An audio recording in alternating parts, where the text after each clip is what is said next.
Jam shumë i kënaqur që po bëhet realitet një projekt shumë i kërkuar për vite me radhë nga fermerët e kësaj zone. Kështu u shpreh zëvendës kryeministri Niko Peleshi gjatë inspektimit të punimeve për rikonstruksionin e aksit rrugor nga fshati Kuç deri në Orman në bashkinë e Maliqit, me një gjatësi prej 8.5 kilometrash.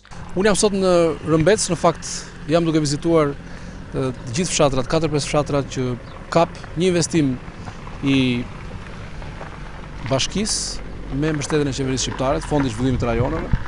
Është një investim që nuk duhet parë thjesht si një përmirësim i infrastrukturës, por duhet ta theksoj edhe një herë që ky investim vjen në radhë të parë si frut i reformës territoriale administrative.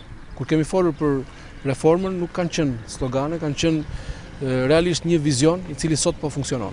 Sot kemi bashki më të mëdha, më të forta, të afta për të bërë, me kapacitete për të hartuar projektet e duhura dhe natyrisht Fondi Shqiptar i Zhvillimit dhe Fondi i Zhvillimit të Rajoneve janë dy instrumenta që ne i përdorim për të mbështetur projektet e bashkive të reja.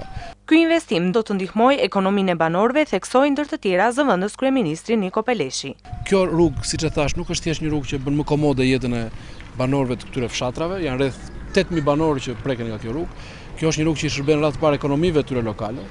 Janë rreth 2000 hektar tokë rreth rrotull kësaj rruge, rreth rrotull këtyre fshatrave që punohen në çdo metër katror, pra nuk lihet djerë, është tokë e mirë, tokë cilësore, prodhimet e tyre shpeshherë kanë patur vështirësi të shiten edhe për shkak të konektivitetit, pra të mungesës së një rruge të përshtatshme.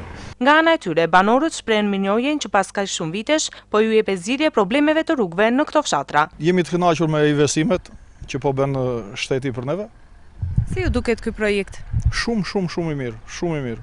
Më mirë se kaq s'ka si të bëhet. Do rregullohet me kanale kulluese të fshatit, me trotuare, me të gjitha, ndriçimi u vu, edhe do vazhdon të vihet edhe në lagjet e tjera. Më shumë se kaq s'kemi që kërkojmë. Gjëja më e mirë, domethënë se u bën 27 vjet si thua demokraci dhe nuk është mbërthyer asnjë gozhë, të paktën këtu në fshatin tonë. Domethënë kjo është gjëja më e mirë. Paktën edhe ne që punojmë, gjithmonë komunikojmë edhe me rrugën, domethënë punën që kemi. Është gjë e mirë. Fondi i realizimit të këtij projekti ka vlerën e 105 milion lekëve dhe punimet do të shtrihen në rrugët e fshatrave Orman, Rëmbec, Rovë dhe Tërov. Punimet parashikohet të përfundojnë brenda një afati të shkurtër kohor.